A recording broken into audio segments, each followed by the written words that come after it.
Ambassador Zixtal adjusted her crystalline sensory array for the 14th time, her bioluminescent skin flickering with barely contained anxiety. The observation deck of Station Harmony offered a panoramic view of the Andromeda Gateway, but she found no comfort in its beauty. Her date was 43 minutes late. The Velkaran diplomat had spent 3 cycles preparing for this meeting.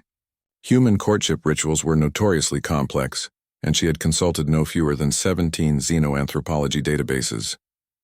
She had even practiced the peculiar custom of small talk with her assistant, who had grown increasingly uncomfortable with each rehearsal. Commander Marcus Chen's profile had been impressive. Decorated veteran, skilled negotiator, father of 2. The last detail had concerned her initially.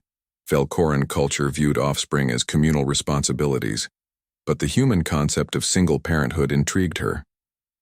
His messages had been witty, thoughtful, and refreshingly direct compared to the verbose courtship protocols of her own species.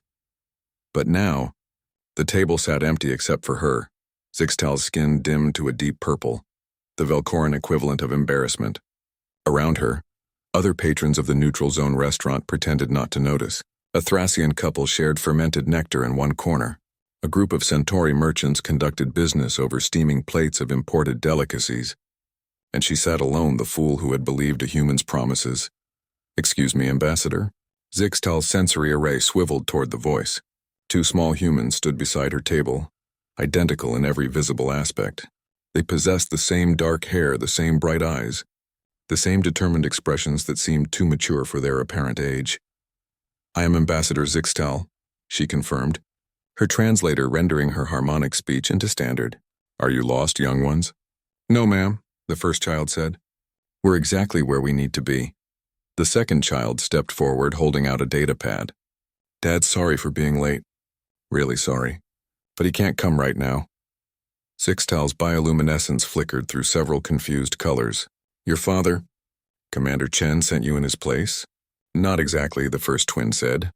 "We're here to explain. May we sit?" Bewildered, Zixtal gestured to the empty chairs.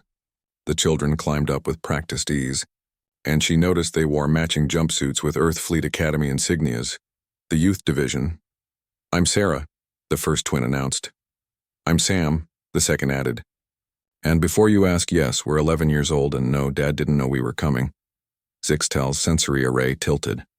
"Then how did you find me?" Sarah grinned. "We're human.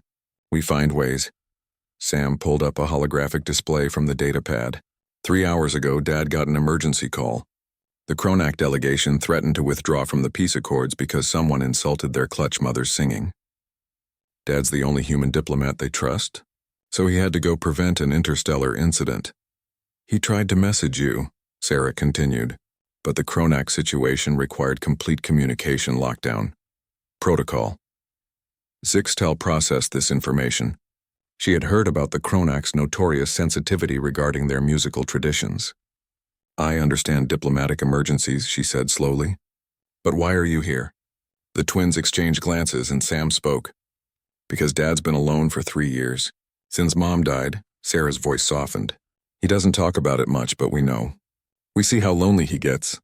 When he told us about you, about how smart you are, how you actually laughed at his terrible jokes, how you both love ancient Earth literature, his whole face lit up." "We haven't seen him that happy in forever," Sam added.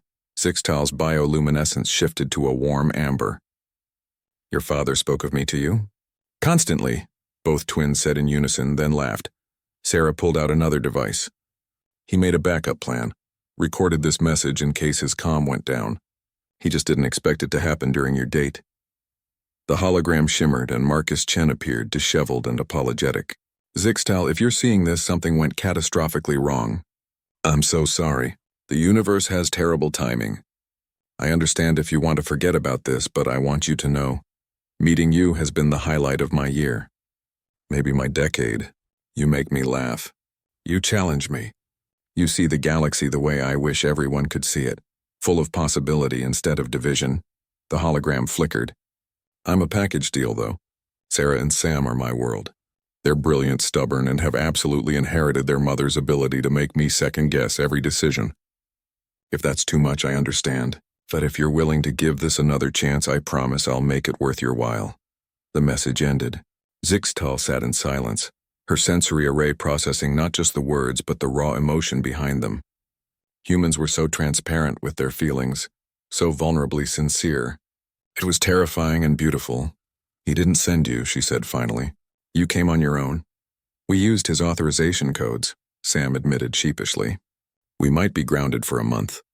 But it's worth it, Sarah insisted. Dad deserves to be happy. And you seem really nice. Your research on Velcorin neural networks helped Dad understand your culture better. He spent weeks reading it. Zixtal's bioluminescence brightened to a brilliant gold, pure joy. He read my work? Highlighted it in everything, Sam confirmed. Left notes in the margins like ask her about this and fascinating. For a long moment, Zixtal stared at these two small humans who had crossed a space station, broken probably a dozen regulations and risked punishment, all to protect their father's chance at happiness. This was humanity, she realized. Not the warriors or the diplomats or the scientists. This. Fierce loyalty, reckless hope, and love that transcended logic. Tell me, she said, her voice harmonizing with warmth. What does your father like to eat? If I am to plan our second date, I should know. The twins' faces split into identical, triumphant grins. Italian, they said together. He loves Italian.